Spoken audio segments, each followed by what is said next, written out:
স্বাগতম সবাইকে আমার কথা শুনবার জন্য। আমি রেগুলার কোনো ভিডিও করি না, কিন্তু কিছু কিছু নিউজ দেখার পরে মনে হয় যে আসলে দুই একটা কথা বলা উচিত। যেমন আমি কিছুক্ষণ আগে একটা নিউজ দেখলাম বাংলা ভিশন চ্যানেলে। সেটা হচ্ছে ভারতের আদানি গ্রুপের সাথে আমাদের যে বিদ্যুৎ চুক্তি সেটা নিয়ে, এবং এখানে খুবই টুইস্ট আছে একটা। আসলে মানে স্বৈরাচারী সরকার ক্ষমতায় কিভাবে টিকেছিল এটা পুরোপুরি ক্লিয়ারলি বুঝতে পারবেন। অ্যাকচুয়ালি আমি ভিডিওটা তাদের জন্য বানাচ্ছি যারা এখনো মনে করেন যে আগেই ভালো ছিলাম, হাসিনাই ভালো ছিল, এখন কি অবস্থা, বা এই স্বাধীনতায় কি আমরা চেয়েছিলাম কিনা। আমি তাদের উদ্দেশ্যে অ্যাকচুয়ালি এই ভিডিওটা আমার বানানো। চুক্তিটা কিছুটা এরকম, আমি সহজ ভাষায় মানে এক্সপ্লেইন করি। সেটা হচ্ছে যে ভারতের আদানি গ্রুপের যে বিদ্যুৎ উৎপাদন কেন্দ্র, সেখান থেকে বাংলাদেশ বা বাংলাদেশ সরকার যদি প্রতি বছরে 1 ইউনিটও বিদ্যুৎ পারচেজ না করে, মানে কোনো রকম পারচেজ করছে না, মানে 1 ইউনিটও বিদ্যুৎ আমরা ভারত থেকে আমদানি না করি, এরপরেও আদানি গ্রুপকে আমাদের প্রতি বছরে $400 মিলিয়ন দিতে হবে। কেন? মানে এই কেন প্রশ্নের উত্তর তো আমার কাছে নাই অ্যাকচুয়ালি। মানে আমি যদি তার কাছে কোনো বিদ্যুৎ পারচেজও না করি, তাহলে আমি $400 মিলিয়ন তাকে কেন দেব? এটা কিরকম চুক্তি?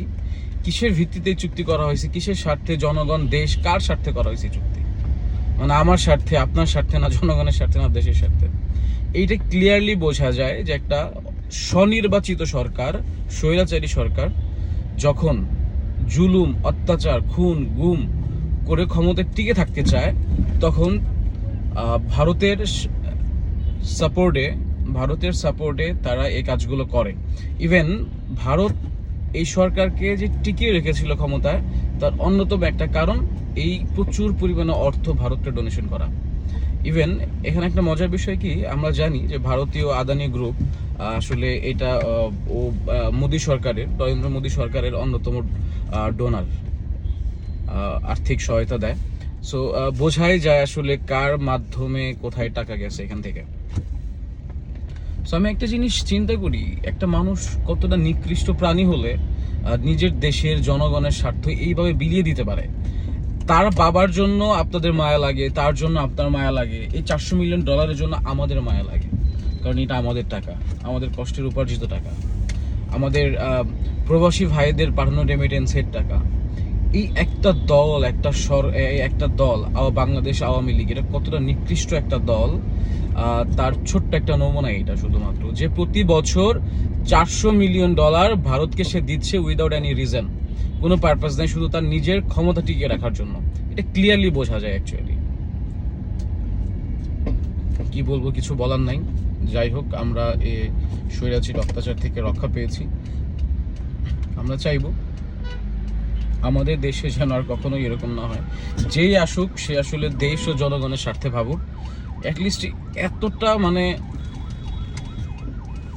জিরো করাপশন হয়তো বা নাও হতে পারে বাংলাদেশে, কিন্তু এত ভয়ঙ্কর রূপ নেওয়া উচিত না। আসলে আমাদের একটা নির্বাচন সিস্টেম দরকার, যেটাতে আমরা প্রতি বছর আমাদের ইচ্ছে মতো দলকে নির্বাচিত করতে পারবো।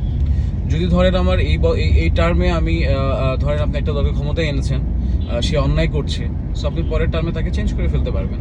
সো আমাদের একটা সিস্টেম দরকার, যে সিস্টেমটা হচ্ছে আমাদের নির্বাচনটা সুস্থ হবে। সুষ্ঠু একটা নির্বাচন হলে ইনশাল্লাহ আমাদের এই দেশে মনে হয় না এরকম স্বৈরাচারী কখনো জেকে বসতে পারবে।